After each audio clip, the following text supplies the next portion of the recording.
There are a ton of similarities between the Boston Red Sox and the San Francisco Giants right now, and most pressingly, their need for impact talent. The Giants, we all know, Shohei Ohtani at the top of the list, Yoshinobu Yamamoto as well. The Red Sox, more of a focus on pitching and Yamamoto. And I'm going to be talking with Gabby Hurlbut from Locked On Red Sox to discuss the similarities and what do we think is going to happen with these two superstars and beyond. You are Locked On Giants, your daily San Francisco Giants podcast. Part of the Locked On Podcast Network, your team every day.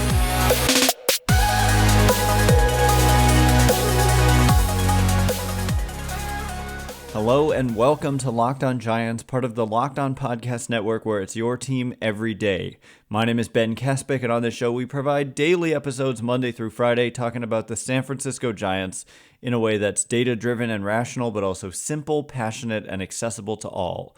I'm a former contributor for the baseball statistics and analysis websites Beyond the Box Score and Rotographs. I've been podcasting about the Giants since 2015, and I'm a lifelong fan. Thank you for making Locked On Giants your first listen every day. We're free and available wherever you get your podcasts, including YouTube, so check us out there.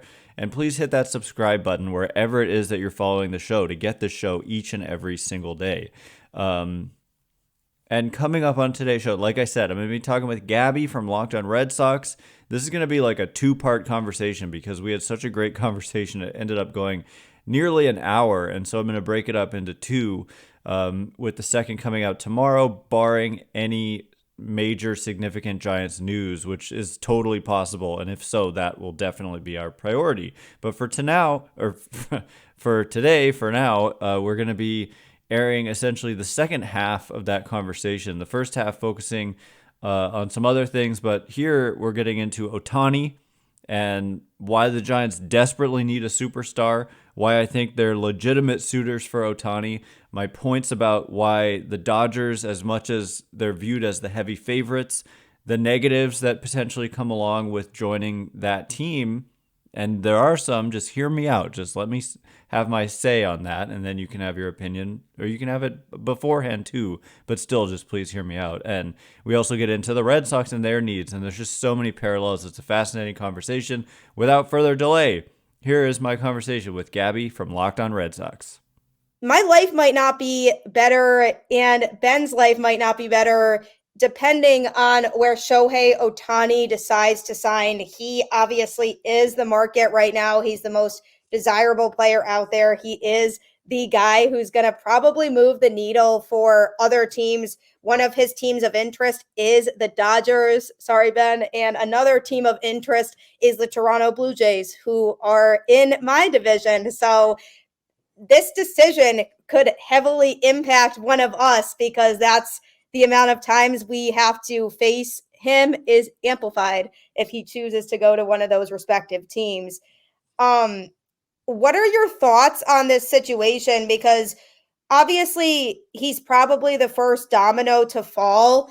Do you feel like once Ohtani makes his decision, then other teams like, the Giants, the Red Sox, other teams who need to make moves are going to be starting to make some more moves once he makes that decision?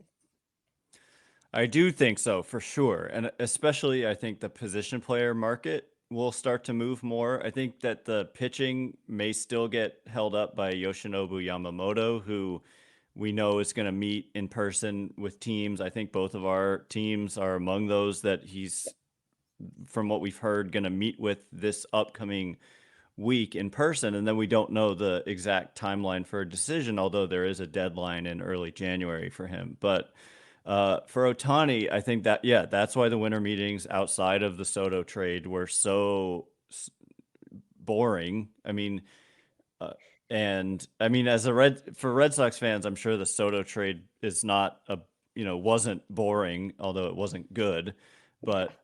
And I mean, as a Giants fan, Soto getting out of the division is actually, I feel good about that, of course. But yeah, that's a celebration for you. yeah, although, like you said, Ohtani's decision lurks and looms, and he could very well end up in LA. I feel like it happens all the time where these uber talented players just end up in LA. I have made honestly, I mean, I don't know, I can't recall if I already said this, but I'm holding out hope, and Giants fans are holding out hope that he signs here with the San Francisco Giants. They were a finalist last time when he narrowed down to like 7 teams or something from the initial, basically all 30 teams trying to get this guy.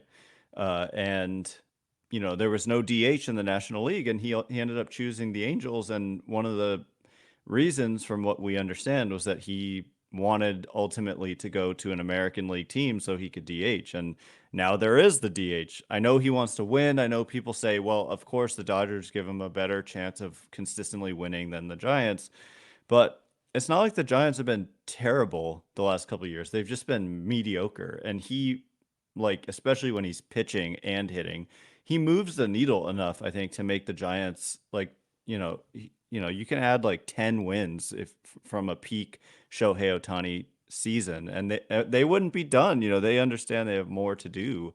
But anyway, to answer your question, totally, I think the market is being held up by him. Like, I feel like guys like Cody Bellinger and Matt Chapman and those kind of guys probably won't you won't see them move until, and also I feel like an Ohtani decision is pretty imminent. Like, it could be any day now. Yeah, I've seen those reports saying that his decision will probably come by the end of this weekend. I'm not 100% convinced because I've seen so many different reports. I saw one saying he's not meeting with teams till after the winter meetings are over, and then we went from that to then it being by the end of this weekend. I do think he probably has an idea by now of where he wants to go. Staying in California might make sense for him, though, ultimately, because it's familiar for him and it's something he's used to. So he knows the environment out there. Whereas if he were to sign with the Blue Jays, that's a big move to go from playing in California to playing in Canada. And I don't know that that's something that he would want to commit to doing. At least I'm hoping it doesn't happen because the Blue Jays, as of right now, are looking like the only team in the AL East that are actually legitimately in the sweepstakes for him. I had hopes for him coming to the Red Sox. There was a long period of time where it was being talked about that the Red Sox were a possibility for him, but then I think they took themselves out, basically saying he might not be a fit for what they need right now, which I get because pitching is the priority for them, and he's not going to be able to pitch in 2024. So then they're looking at, okay, well, we can give him all this money knowing he won't be able to pitch in 2024. And then when he does come back to pitch, is he going to be able to help us when we're trying to build a contending rotation right now to be able to get back to where we want to be? So they kind of took themselves out. It was a little deflating to me, Yeah, but sure. I wouldn't rule out San Francisco. If you really like sports betting, or even if you're just starting to get into it, FanDuel is the place for you. As the weather gets colder, the NFL offers stay hot on FanDuel. Right now, new customers get $150 in bonus bets with any winning $5 money line bet. That's $150 if your team wins. If you've been thinking about joining FanDuel, there's no better time to get in on the action. The app is so easy to use. There's a wide range of betting options, including spreads, player props, over-unders, and more. So visit fanduel.com/lockedon and kick off the NFL season. FanDuel, official partner of the NFL. I've personally experienced my fiance go ham on FanDuel, and he's won a ton of money doing it. So if you're looking to be in that same position, head to FanDuel today. You can make all kinds of bets, and I promise you it will be worth it for you. Also, don't forget that you can subscribe to Locked On Sports Today on YouTube because we have launched the first ever national sports 24/7 streaming channel. It's so exciting. I highly encourage you to check it out. Nobody else has this. It's so many talented Locked On hosts keeping you updated on everything going on, so you won't be disappointed. So make sure to download that app today, FanDuel, and subscribe to Locked On Sports Today. You will be happier and your life will be so much better. Me neither. And thank you for saying that. A lot of people do because, and the assumption is always the Dodgers, and Yeah, it is. it's not that it irritates me. It's just that I see reasons why, like it, you know, I don't know for those of your listeners who are basketball fans, like when Kevin Durant joined the Warriors, right? It was like you're just, you're just joining a team that's already really good. You're just like taking the easy road. And I don't see Otani as the kind of guy who wants to take the easy road. I think he wants a challenge. Think about the challenge of Oracle Park and the history of Barry Bonds at Oracle Park and what he was able to do there. And I don't know, that's, partially wishful thinking on my part, of course. But at the same time, like, again, they were finalists for him last time around.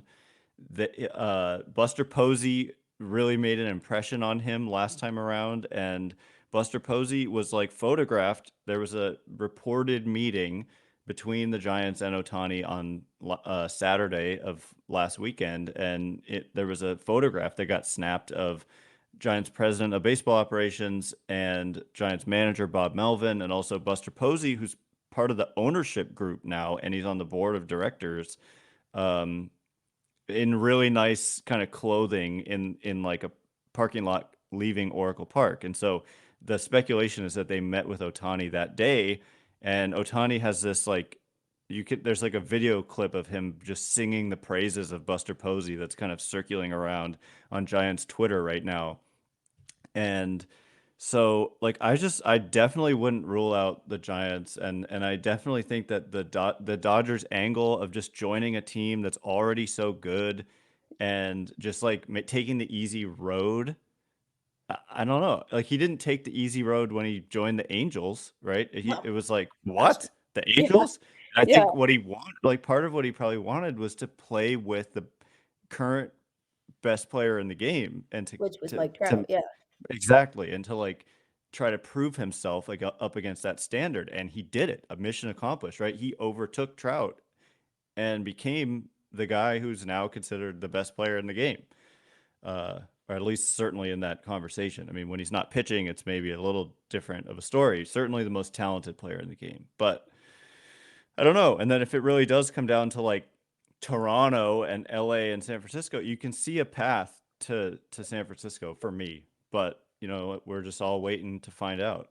And hopefully soon we find out. Giants fans, I will just point out, we are used to heartbreak. It happened last year, very much so with the Aaron Judge like Oh gosh, fiasco. yeah. And then, That was, oh my God, I think the 1 year anniversary of that was actually yesterday. it was yesterday. Yeah. Yeah, I know. And I mean, I was happy and I was like, oh, yes, the Yankees are losing Aaron Judge. Let's go. And then all of a sudden it was like, oh, no, he's No. staying in New York. I was like, are you kidding me? Like, come I on. know. Well, Um, imagine us, because the Giants have been star hunting for years, and they just can't land that big fish. That could be a And game changer, though, because if you get a player like Ohtani on your team, other players are going to want to gravitate towards that team. Like other players in free agency are going to look at it and say, I want to play with Ohtani, so I want to go there. yes, And that's why I'm really praying he doesn't go to Toronto, because first of all, that means the Red Sox have to once again step their game up in terms of how aggressive they're going to be with the rest of this offseason, because then they're looking at having both Soto and Ohtani in the division, which is just so not oof, ideal. wow, And they're looking at another opportunity for free agents to want to choose another team in their division instead of playing in Boston. right, right, and such a good point that the Giants, if you have Otani, it's your job gets so much easier recruiting top talent, because what player on this planet would not want to play with Shohei Ohtani? Not a single one of them. Like they Yeah, would all nobody. play with him. And so, I got to finish the heartbreak story. Of course, there was also Carlos Correa. And so we Giants fans are used to just having their hearts ripped out. And so I think we're all expecting it again, but I continue to like, they are trying. They are shopping at the top of the market. They are like, I wouldn't be surprised if they offered the most money here. Like they are desperate for this kind of move.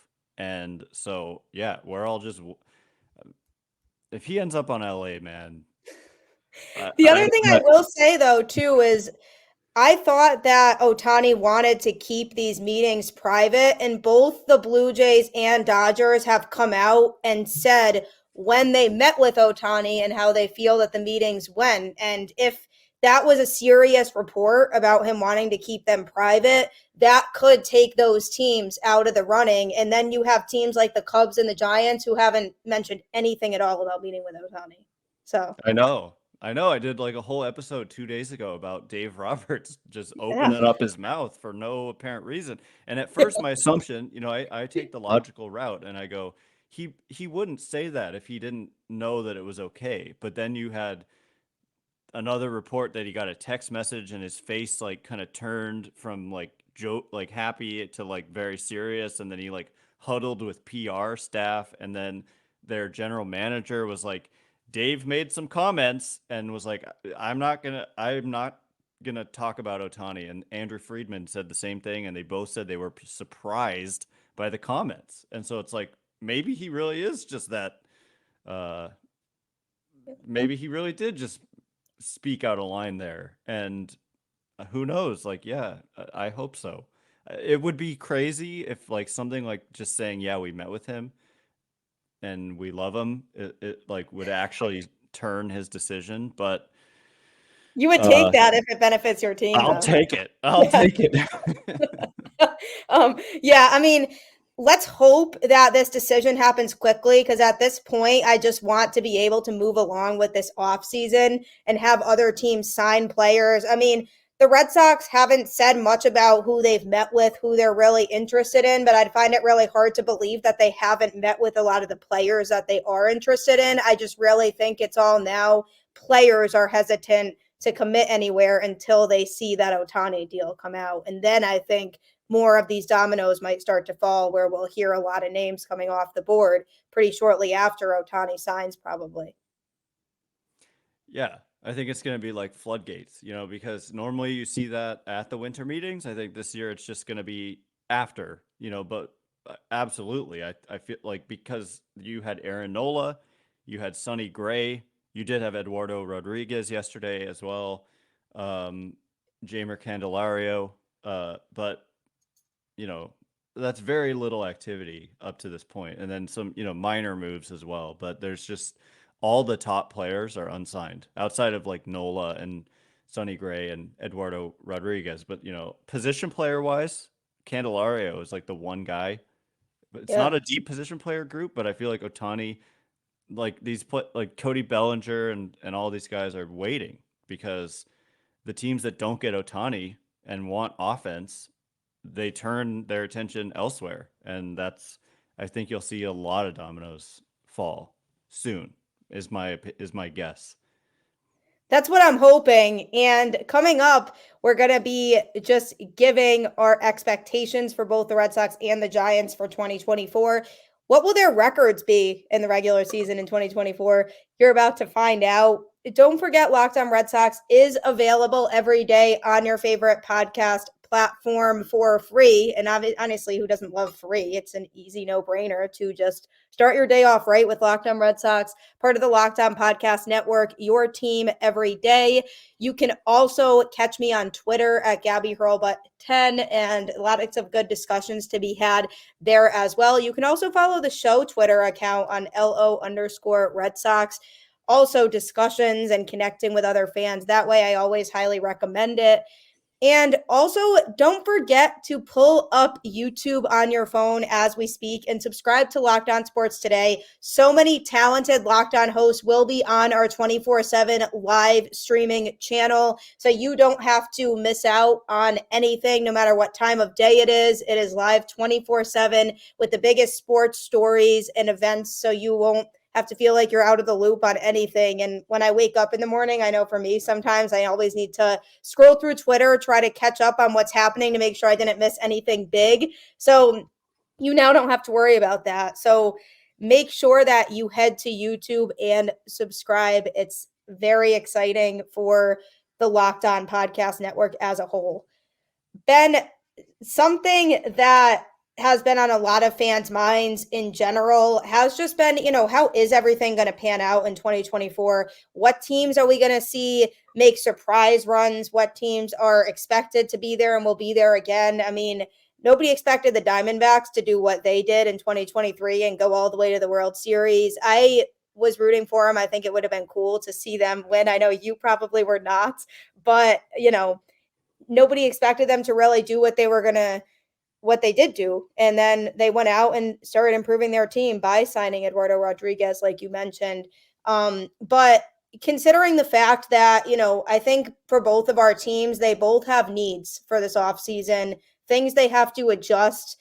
Considering everything, what would you like the Giants' primary priority to be as we progress through the rest of this offseason? Say Ohtani does go elsewhere, not wishing ill will on anything, but say he doesn't go to the Giants. What do you think is that biggest priority for them that they absolutely need to address going into the season? Well, I think they need star talent. And so it's not a great offseason for that if you do miss out on Ohtani, and some, because the fans are disgruntled. I think both of our fan bases are very disgruntled about, and for similar reasons. Like there are a lot of parallels between these two teams with Chaim Bloom and what he did there, and Farhan Zaidi, and kind of the analytics and people getting grumpy about that, and then having it not really work. And both of our teams had like one good year under those, uh, people in charge, with the Red Sox going to the ALCS one year, right? And the Giants winning a franchise record 107 games. That was But wild. yeah, it was totally wild, and nobody saw that coming at all. At all, No. people thought they'd be under 500, and they won 107 games. It was insane. That was But that same year that the Red Sox went to the ALCS, and nobody expected that either. right, right, totally.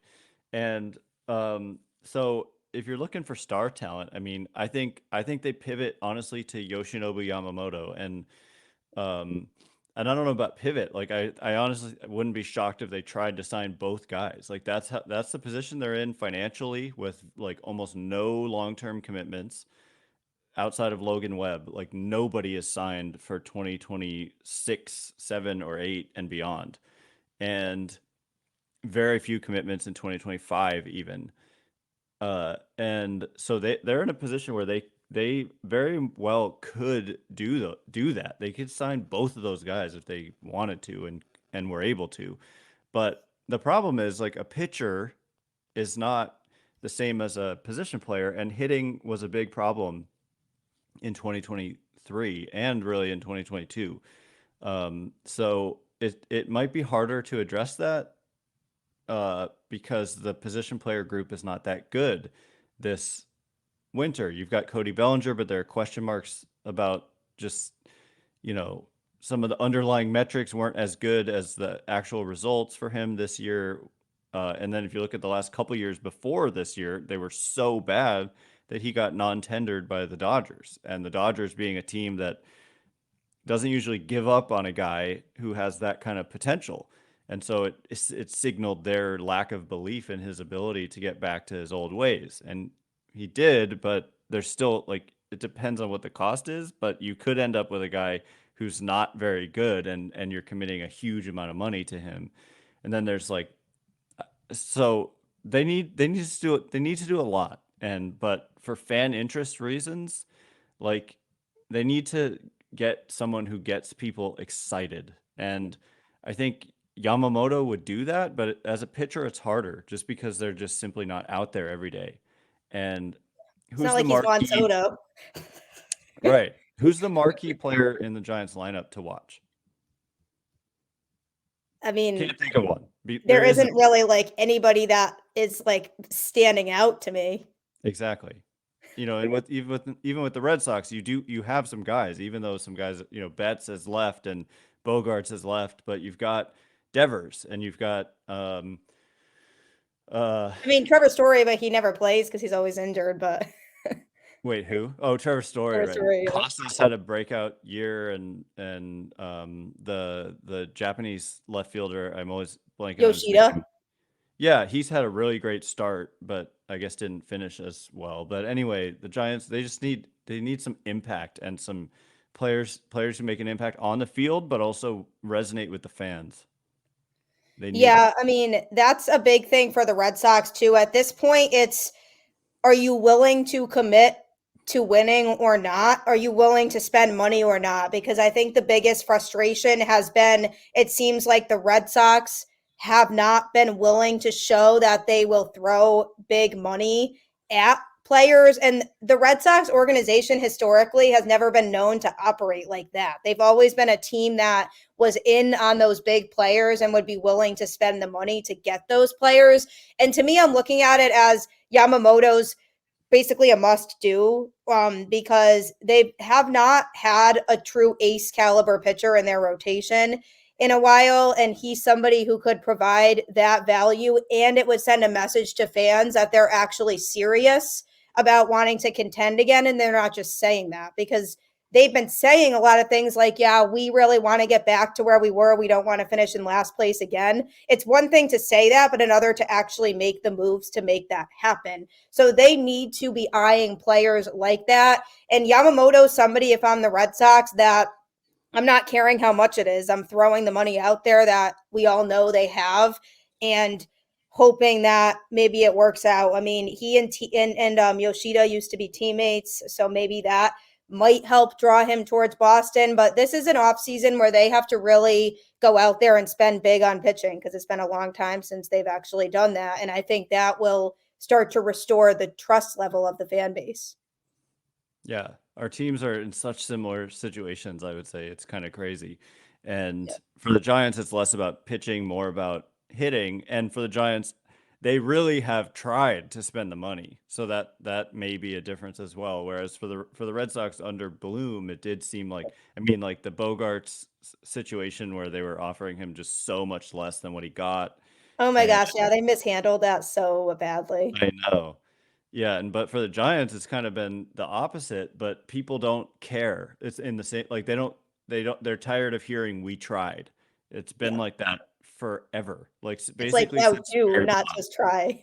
Like, Yeah, you need just to get it get done. And the thing somebody. is they got it done with Correa. Like they had a deal and then it was like just a nightmare situation that you just don't see almost ever where I don't think it's ever happened where you've had a contract nearly that size that was like reported on as agreed to that fell apart due to a failed physical the day before, and actually they canceled the press conference to introduce him the day of the press conference. And then later that night a report he signed with the Mets. It was just a Yeah. nightmare. It was just an absolute nightmare. And of course, they were kind of vindicated when that fell apart as well over the same concern about his leg. But it's just like Giants fans have been living a nightmare in this regard. And they just need they desperately need that to end. And that's why, like when you say, "Oh, if they don't get Ohtani," it's almost like you just have to go get Ohtani. I don't care, like you said with Yamamoto. It's the same. That's how I feel about the Giants with Ohtani. Just I don't care what it costs. And I feel like they're kind of in that same position. But ultimately, he's going to go where he wants to go, and he'll be compensated for it. And so it's kind of out of your hands. But I do feel like they're going to do everything they can to try to get him. As they should. And I think your fan base will be very disappointed if he chooses elsewhere and it comes back and there's a report saying that they didn't try as hard as you would have wanted them to. Because I can't be mad. And I said this about Yamamoto too with the Red Sox. I can't be mad if they genuinely put in the effort and they try and he chooses elsewhere because he feels like there's a better culture fit somewhere else. That's out of their control. But if I find that he went somewhere else because the price that they offered wasn't good enough, like that to me is unacceptable. You write the check out and you are willing to throw whatever money it takes at a player like that because when you need somebody like that, it doesn't really matter how much money it is. Absolutely. And he's 25 years old. I mean, those guys don't come around very often. And so he's in high demand. There's a lot of teams after this guy. So it's going Yep. to be fascinating to see where Ohtani and Yamamoto, like those are the two guys for me where I do not know where they're going to go. I know they're going to get paid a lot of money for it. And both of our teams are, involved in at least one of those players. I think the Giants are involved in both. And there was Yeah. actually a report by Susan Slusser, who's a really good local journalist here, that two rival teams she had heard from people with 2 rival teams that had been interested in Yamamoto, which tells me they probably had initial conversations and then were not teams that moved on to like the finalist round or whatever. 2 different teams told her that they believed the Giants had the edge with Yamamoto. And so I don't know how they would know that, but that's what they said. And so we'll see. I, I'll believe it when I see it. And Yeah. Yeah, that's really what it is. Like, we can choose speculation. to believe whatever reports we want, but it's really at the end of the day, something needs to just happen. And I just hope and pray that neither of those players go to a team that wears navy pinstripes and plays in the Bronx, because that would absolutely just be my absolute worst nightmare times 2 after the Juan Soto thing. Right. And same with Ohtani in LA. I mean, I just can't. I don't know. I just can't even go there because I have to keep hating players that I once liked. I know, that's what I hate. I like Juan Soto as a player, and now I have to hate him because he's a You Yankee. hate him now, and you're gonna see him all the time and hate him and be like, I'm sick of your little shuffle dance thing. And yeah, because I mean, he was on the Padres. There was no reason It for was me to not gross. like him then, you know? Yeah, And right. But now I it's mean, for me, I had to, yeah. the Padres and the Dodgers have just, while the Giants have failed to get stars, the Padres and the Dodgers have had nothing but stars. Hasn't necessarily worked out all the time. The Padres had like a utterly disappointing season, but nonetheless, it's like you're looking at Machado and Soto and Tatis and Betts and Freeman and then you're looking at the Giants and it's like Mike Yastrzemski, uh, JD Davis. It's just like not the same. And no No. offense to Mike Yastrzemski, and obviously there's a cool story there with Boston, but it's just not the same. And they need some of that type of talent desperately. Absolutely. And let's hope that both of our teams make those kinds of moves, make that big splash in this upcoming next couple weeks once some of these dominoes start to fall. But Ben, it was an absolute pleasure speaking with you here. And I am wishing you the best of luck as this free agency progresses, and hopefully your team makes the moves they need to make. Thank you, and vice versa. It was a pleasure. And look, how about this? We'll agree to the Giants can get Ohtani, and the Red Sox can get Yamamoto, and that's what I hope for. Yeah, I think that's a totally fair compromise, and that kind of satisfies needs for everybody. Okay, perfect. Done. Yeah, thank you so much. Thanks for tuning in, everyone. As always, Locked On Red Sox, Monday through Friday. Have a great weekend, and I will catch you next time. All right, that is all the time we have for today. Thanks again for making Locked On Giants your first listen every day. Every dayers tomorrow, you're going to hear the rest of this conversation, actually the first half of this conversation, in which we get into a bunch of other interesting topics, including the schedule change that allows the Giants to go places like Fenway Park every other year, what we think about that, and Andrew Bailey leaving the Giants as their pitching coach and joining the Red Sox as their pitching coach, and the impact that Bailey had on players like Logan Webb and Kevin Gausman and all that, and how it would translate potentially in Boston, and so much more. It was just a great conversation. So look out for that tomorrow. Once again, my name is Ben Kaspick. Check me out on Twitter at Ben Kaspick, Kaspick. If you like this show, please consider rating it or leaving a review. It helps me out a lot. So thank you in advance, and thanks to everyone who's done so already. I can't wait to be with you again tomorrow. Thanks again for listening. You are now Locked On Giants.